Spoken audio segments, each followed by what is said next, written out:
জি 24 ঘন্টায় জ্যাকলিবল স্টুডিও থেকে আমি সব্যসাচী শুরু করছি ভোটের ভবিষ্যৎ। আর ভোটের ভবিষ্যৎ আজকে শুরুতেই ইন্টারেস্টিং একটা বিষয় এবারে খুব সামনে আসছে, তা হলো টার্গেট পলিটিক্স, টার্গেট রাজনীতি।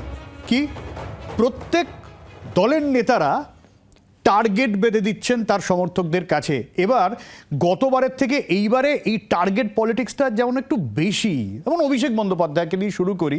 আজকে বীরভূমে যখন তিনি বৈঠকে গিয়েছেন, সেখানে সভাতে গিয়েছেন, 220 বলেছিলেন, মনে আছে আপনাদের? সেখান থেকে আরও 30টা আসনের টার্গেট বাড়িয়ে দিলেন অভিষেক বন্দ্যোপাধ্যায়। মানে বীরভূম থেকে 250 আসন জয়ের টার্গেট বেঁধে দিলেন অভিষেক বন্দ্যোপাধ্যায়। কি বললেন শুরুতে শোনায়। আগামী দিনে এই বীরভূমের মাটিতে ভারতীয় জনতা পার্টি শূন্য শূন্য শূন্য, এই প্রতিশ্রুতি অঙ্গীকার আজকে আমাদের সভা থেকে নিতে হবে। কালকে দেখলাম কেষ্টদা বলেছে, মাকে বলে এসছি 230টা আসন দিতে হবে। আমি তো আজকে 20টা আরো বাড়িয়ে বলবো। 250 আসনে তৃণমূলকে জেতাতে হবে। 20টা বাড়িয়ে বলবো এই জায়গা থেকে, কারণ অনুব্রত মণ্ডল 230টা আসনের মানত করে এসেছিলেন। অনুব্রত মণ্ডল ঠাকুর ভক্ত, পুজো টুজো দেন।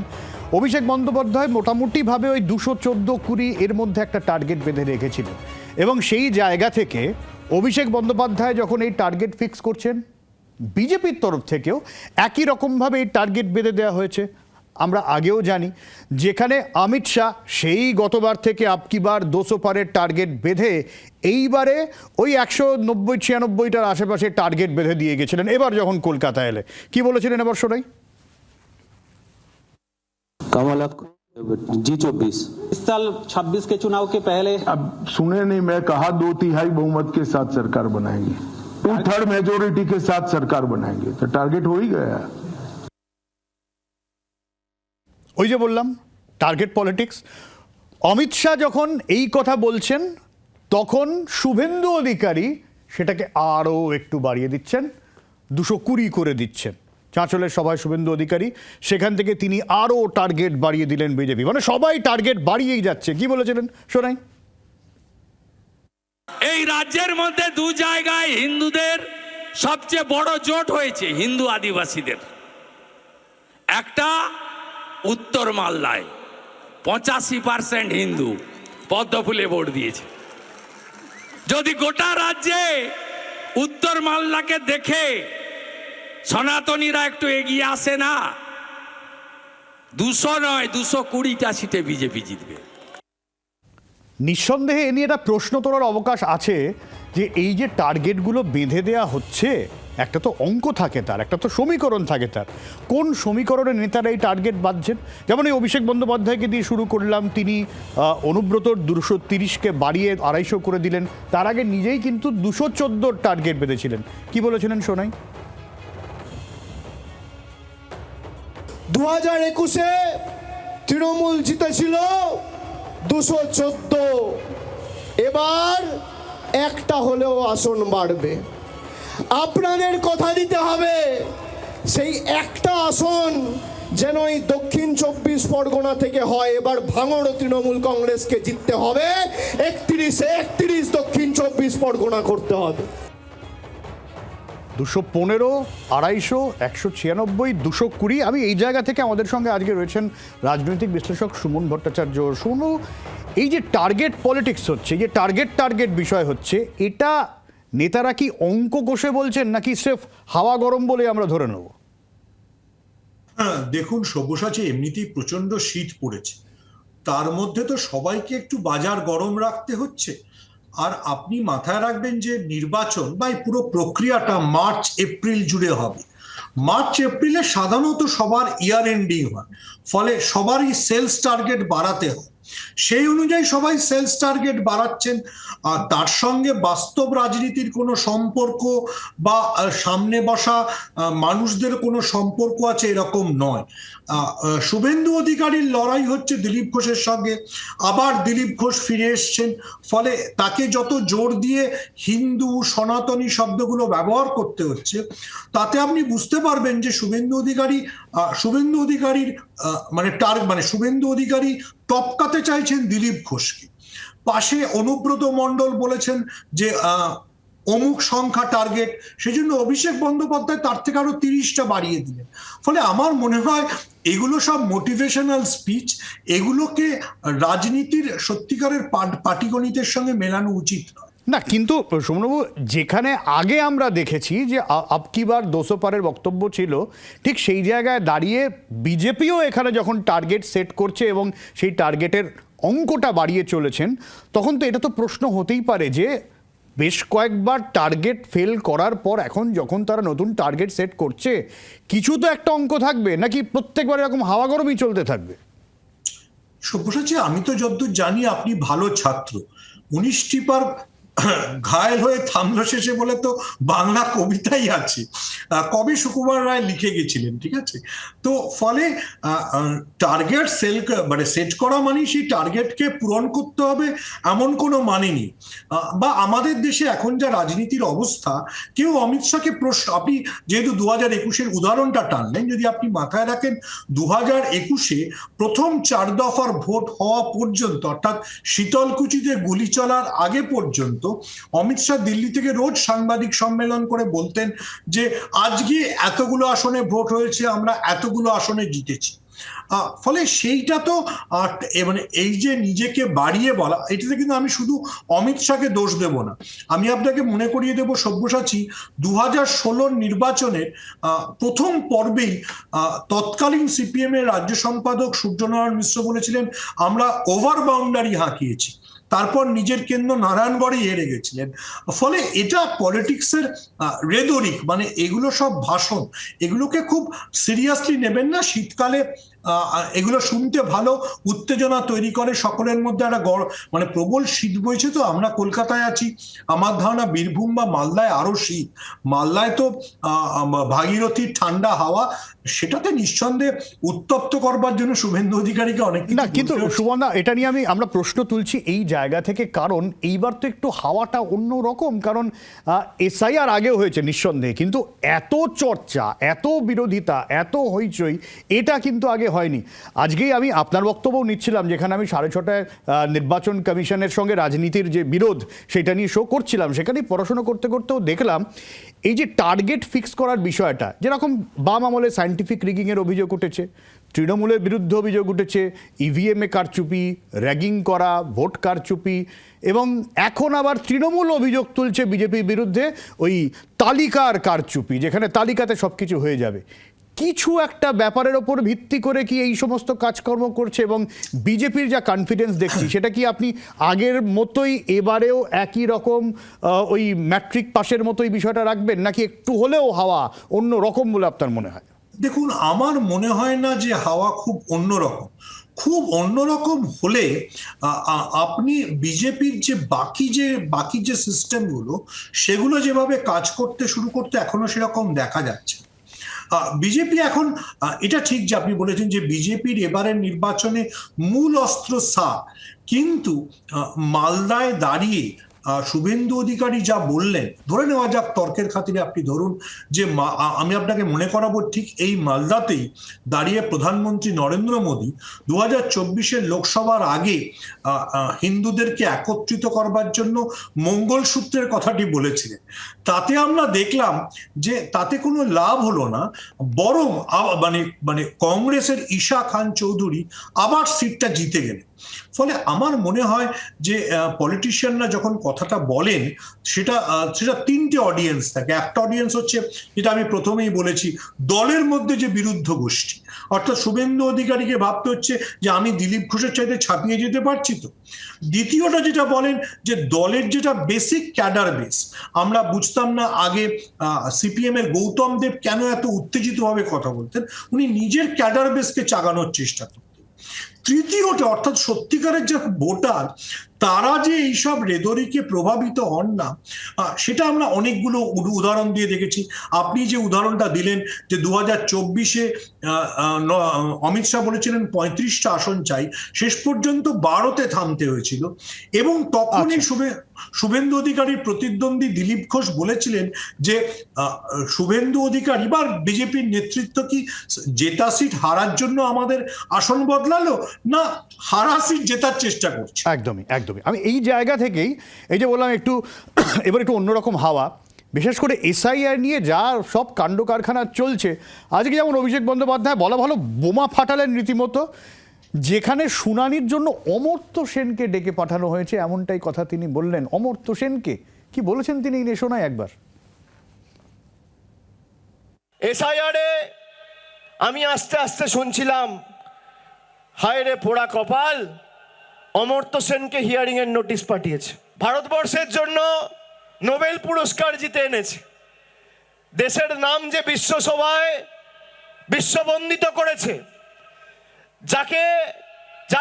যাকে দেখে যার মাধ্যমে দেশকে লোক চেনে জানে, যার হাত ধরে দেশ সমৃদ্ধ হয়েছে, সেই অমর্ত্য সেনকে এসআইআর এর নোটিশ পাঠিয়েছে। আর ঠিক তখনই মমতা বন্দ্যোপাধ্যায় গঙ্গাসাগর থেকে ফেরার সময় এসআইআর নিয়ে আবারও সুর চড়ালেন। কি বললেন? এসআইআর এর ব্যাপারে আমি সবাইকে বলবো, ভুল ভাল করছে ইলেকশন কমিশন। জীবিতদের মৃত দেখাচ্ছে, বয়োজ্যেষ্ঠদের নাকে নল পরিয়ে নিয়ে যাচ্ছে, এবং যেসব অ্যাপ করেছেন বিজেপির আইটি সেলকে দিয়ে, সেগুলো ইললিগাল, আনকনস্টিটিউশনাল, আনডেমোক্রেটিক। এভাবে চলতে পারে না। আপনাদের বলবো, আপনারাই ক্রস চেক করুন এবং আপনারা মানুষের পাশে দাঁড়ান। আমাদের পাশে দাঁড়ানোর দরকার নেই। এই জায়গা থেকে গেরুয়া শিবিরও পাল্টা সুর চড়াচ্ছে দিলীপ ঘোষ। এই 58 লক্ষ বাদ গেছে, উনি হাড় বাজার বেরিয়ে গেছে, কিচ্ছু করতে পারেন চোখের সামনে। মৃত ভোটার তো গেছে, অন্য জায়গায় চলে গেছে। যারা ঢুকে পড়েছিল তারাও ভোটারের ফর্ম নিতে আসেনি, ফর্ম নিলে জমা দেয়নি, 58 লক্ষ বাদ গেছে। আর শুধু তো বিষয়টা এখানে থেমে থাকেনি, একেবারে আইন আদালতের বিষয়ও গেছে, যেখানে আপনাদের মনে থাকবে মমতা বন্দ্যোপাধ্যায় বলেছিলেন যে তিনি সুপ্রিম কোর্টে পর্যন্ত যাবেন। এইটা নিয়েও শ্রমিক ভট্টাচার্যের বাইট এসছে। কি বলছেন শুনুন। জালিয়াতি আর তৃণমূল তো সমর্থক হয়ে গেছে। 100 দিনের কাজের সবচেয়ে বেশি লুটের পরিমাণ হচ্ছে পশ্চিমবঙ্গে। দিনের পর দিন সুপ্রিম কোর্টে যাচ্ছেন, মানুষের দেহ করের টাকা খরচা করছেন, আর ধারাবাহিকতা বজায় রেখে প্রত্যেকবার পরাজিত হচ্ছেন। এখন মুখ্যমন্ত্রী কালো কোট পরেই যান, আর মুখ্যমন্ত্রী সবুজ রঙের ব্লেজার পরেই যান, ফলাফল কিন্তু একটাই হবে, সেটাও মুখ্যমন্ত্রী জানেন। মানুষ অনেক নাটক দেখেছে, তবে এর চিত্রনাট্য অত্যন্ত দুর্বল, কোনো সুবিধা হবে না। শোনব এসআইআর এ যদি কমিশনের মনে হয় যে কিছু গন্ডগোল আছে, ডাকবে, খতিয়ে দেখবে, খুব স্বাভাবিক ব্যাপার, এতে অস্বাভাবিকত্বের কিছু নেই। কিন্তু অস্বাভাবিক জায়গাটায় যাচ্ছে কেন, এটা নিয়ে তো প্রশ্ন উঠতে পারে। এটা কি এই কারণে যে বিজেপি এই জায়গায় এসআইআরটাকে নিয়ে গেছে যেন এসআইআর হলেই সরকার পড়ে যাবে, যেন সরকারটা টিকেই ছিল ভুয়ো ভোটারে, ভুতুরে ভোটারে, এছাড়া তার কোনো ভিত্তি নেই। এর পাল্টা ন্যারেটিভ সেট করতে গিয়ে কি তৃণমূল সুর চড়াচ্ছে এবং এই এত রকম রাজনৈতিক আকচাকচি? বেনি মাধব এতদিনের পরে সত্যি বলো সেসব কথা এখনো মনে পড়ে? শ্রমিক ভট্টাচার্য তো ভালো কবিতা আবৃত্তি করেন। উনি জয় গোস্বামীকে দেখলে পরে কি জয় গোস্বামী যদি ওনাকে এই লাইন দুটো জিজ্ঞেস করে, উনি কি উত্তর দেবে? যে নির্বাচন কমিশনার জয় গোস্বামী থেকে অমর্ত্য সেন, যদি আমি অভিষেক বন্দ্যোপাধ্যায়ের কথা ধরি, মোহাম্মদ শামী যাকে জড়িয়ে ধরে নরেন্দ্র মোদী কেঁদেছিলেন, যদি আপনার বিশ্বকাপ ফাইনালের পরে নরেন্দ্র মোদী নিজের নামাঙ্কিত স্টেডিয়ামের ওই ছবিটা মনে থাকে, তাহলে মোহাম্মদ শামীকে যদি এসে নিজের নাগরিকত্বের প্রমাণ দিতে হয়, তাহলে আপনার পুরো সার বিষয়টাকে নিয়ে এক যে সংশয়, আমি যদি বিজেপির মতো করে ভাবি যে তৃণমূল তৈরি করতে চাইছে বলে বিজেপি অভিযোগ করছিল, তাহলে জয় গোস্বামী থেকে মোহাম্মদ শামী যখন নোটিশ পান, তখন তো সত্যি সত্যি বেনি মাধবকে অনেক প্রশ্ন জয় গোস্বামী করতে চাইবেন। বেনি মাধবকে না পেলে আপাতত তার কবিতার ভক্ত শ্রমিক ভট্টাচার্যকে করতে চাইবেন। যদি আপনি ধরেন যে কে, এখন কিন্তু এরকম আর ব্যাপার নয় যে কে নোটিশ পাচ্ছে, বরঞ্চ আমার মনে হয় যে সেলিব্রিটিদের মধ্যে কথাবার্তা হচ্ছে, এই তোকে স্যারে ডাকেনি? হ্যাঁ, দেবকে ডাকলো, অন্য হিরোকে কেন ডাকলো না? হ্যাঁ, জয় গোস্বামীকে ডেকেছে, সুবোধ সরকারকে কখন ডাকবে? মানে নোটিশ দেওয়াটাই যেন ইলেকশন কমিশন নিজের এমন একটা পর্যায়ে নিয়ে গেছে যে সেটা রাজনৈতিকভাবে যাকে বলে একটা বাংলাদেশি শব্দ ব্যবহার করলে খিল্লি করার মতো জায়গায় চলে গেছে। আমি আবার বলছি যে মোহাম্মদ শামী বা কান্তি গাঙ্গুলি, তাহলে তো প্রশ্ন উঠবে যে কান্তি গাঙ্গুলিকে যদি আপনি নোটিশ পাঠান তাহলে উনি নির্বাচন লড়তেন কিসের ভিত্তিতে? যে মনোজ আগরওয়াল এখন চিফ ইলেকশন কমিশনার, তিনি তো বামফ্রন্টের আমলেও আমলা হিসেবে কাজ করেছেন, তাহলে কি তিনি তখন ধরতেন যে কান্তি গাঙ্গুলি বাংলাদেশ থেকে অনুপ্রবেশকারী? আমি আবারও বলছি যে পুরো ব্যাপারটাকে বিজেপি যে পর্যায়টায় নিয়ে গেছে, তাতে বাঙালির কাছে এই স্যার একটা নতুন মানে শত্রু হিসেবে উপস্থাপিত, যেটা তৃণমূলকে করতে হচ্ছে না। আমি আবার মানে মোহাম্মদ শামী বা অমর্ত্য সেনকে আপনি অপছন্দ করতে পারেন, পছন্দ করতে পারেন, যিনি নোবেল পেয়েছেন, যদি সত্যি সত্যি তাকে স্যারের নোটিশ পাঠানো হয় তাহলে কোনটা প্রশ্ন এসে দাঁড়াবে? তাহলে দাঁড়াবে না যে স্যারটা নিয়ে সত্যি সত্যি বিজেপি বা নির্বাচন কমিশন কি করতে চাইছে? আমার মনে হয় যে স্যারটা বিজেপি একটা অস্ত্র তুলে দিল তার বিরোধীদের কাছে যে সত্যি সত্যি কি হচ্ছে, বিশেষ করে পশ্চিমবঙ্গ। একদমই। আর এই জায়গা থেকেই আমরা শুরু করেছিলাম ওই টার্গেট পলিটিক্স, সেটা এখন এসে দাঁড়িয়েছে আবার চপার পলিটিক্স। আজকে জানিয়ে তুমুল হইচই। এর আগে আমরা দেখেছি যে প্রধানমন্ত্রী নরেন্দ্র মোদী তার সভা করতে যাওয়ার কথা ছিল, কিন্তু কুয়াশার কারণে তিনি নামতে পারেননি। সেটা নিয়ে তৃণমূল কংগ্রেস একটা বক্তব্য সামনে এনেছিল যে নরেন্দ্র মোদী ভয় পেয়েছেন, যাননি। সেই জায়গা থেকে আজকে অভিষেক বন্দ্যোপাধ্যায়ের চপার যখন বীরভূমে সভা করতে যাওয়ার কথা ছিল, সেই চপারও কিন্তু আটকে গেছিল কোনো কারণে, যে কারণ এখনো স্পষ্টভাবে ডিজিসিএ এর তরফে আমাদের কাছে আসেনি, যে ডিজিসিএ কেন ওই চপার উঠতে বাধা দেয়। পরে হেমন্ত সোরেনের কাছ থেকে চপার নিয়ে অভিষেক বন্দ্যোপাধ্যায়কে প্রায় ঘন্টা দুয়েক পরে সভাস্থলে যেতে হয়। অভিষেক বন্দ্যোপাধ্যায় পুরোপুরি রাজনীতির অভিযোগ তুলছেন, শুনি। এখনো নির্বাচন শুরুই হয়নি, নির্বাচনের দিনকাল ঘোষণা হয়নি, নির্বাচনের দামামা হয়তো বেজে গেছে এসআইআর এর মাধ্যমে, কিন্তু নির্বাচন অফিসিয়ালি এখনো পর্যন্ত ঘোষণা করা হয়নি। তার আগে থেকেই বাংলা বিরোধী এবং জমিদারদের চক্রান্ত, আমার হেলিকপ্টারের একটা পারমিশন যেটা সকাল 11টায় দেওয়ার কথা ছিল এখনো পর্যন্ত সেটা দেয়নি। আমি বুদ্ধি খাটিয়ে আমাদের পাশের রাজ্য ঝাড়খণ্ডের মুখ্যমন্ত্রী হেমন্ত সোরেনের সাথে কথা বলে তাদের যে হেলিকপ্টারটা ছিল সেটা আনালাম। 2 ঘন্টা দেরি হয়েছে। বাংলা বিরোধী জমিদারদের যা জেদ, তার 10 গুণ জেদ আমার। আমি যদি কথা দিই, আমি কথা রাখি। আমরা কোনো ধমকানি চমকানি ষড়যন্ত্র চক্রান্তে কাছে মাথা নত বা নতি স্বীকার করি না। এর আগে বনগাঁ যাওয়ার কথা ছিল মুখ্যমন্ত্রী মমতা বন্দ্যোপাধ্যায়ের, সেবারও হেলিকপ্টার বিভ্রাট। তখন তো নয়, বনগাঁ রয়েছে, রাস্তায় বেরিয়ে গিয়েছিলেন, সড়ক পথে গিয়েছিলেন মমতা বন্দ্যোপাধ্যায়। তখন তিনি কি বলেছেন শোনাই। আমার এখানে মিটিং এর টাইম দেওয়া ছিল 12:30টায়। খবর হলো হেলিকপ্টারটা যাবে না। আমি দেখলাম দারুণ মজার খবর, তো ইলেকশনই শুরু হলো না, তার মধ্যে কনফার্মেশন শুরু হয়ে গেল, কিন্তু ওরা বুঝলো না এটা আমার ভালো হলো। কাজে আপনারা আমার হেলিকপ্টার বাতিল করে দিন, আমার রুট বন্ধ করে দিন, যা ইচ্ছা তাই করুন, আমার কিছু যায় আসে না। ঠিক এই জায়গায় দাঁড়িয়ে মুখ্যমন্ত্রী মমতা বন্দ্যোপাধ্যায় যখন বলছেন, তখন এর আগেও আপনাদের মনে থাকবে যে গত ভোটেও বিজেপি শিবিরের তরফ থেকে এমনটাই অভিযোগ উঠেছিল, যে বিজেপির তরফ থেকে অভিযোগ উঠেছিল যে তাদের নেতাদের চপার নামতে দেওয়া হচ্ছে না, সভা করতে দেওয়া হচ্ছে না। এবং ঠিক এই জায়গায় দাঁড়িয়েই কিন্তু একই অভিযোগ তৃণমূল শিবিরের তরফ থেকে তোলা হচ্ছে, চক্রান্তের অভিযোগ তোলা হচ্ছে।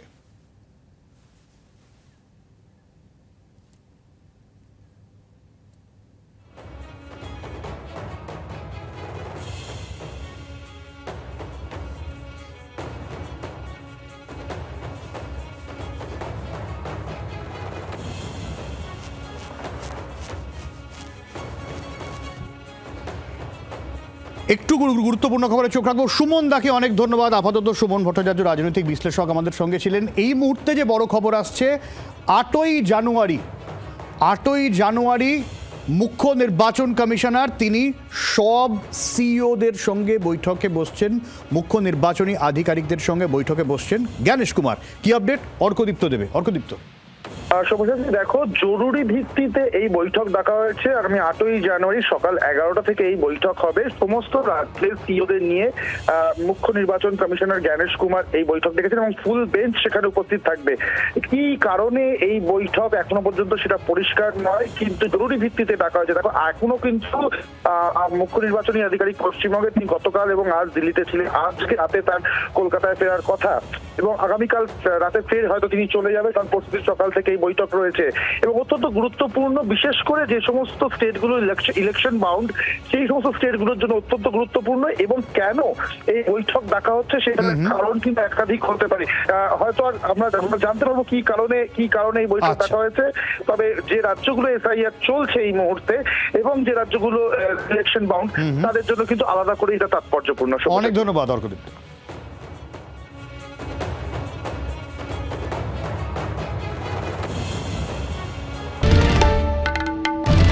বাংলার আওয়াজ, বাঙালির আবেগ, জি 24 ঘন্টা।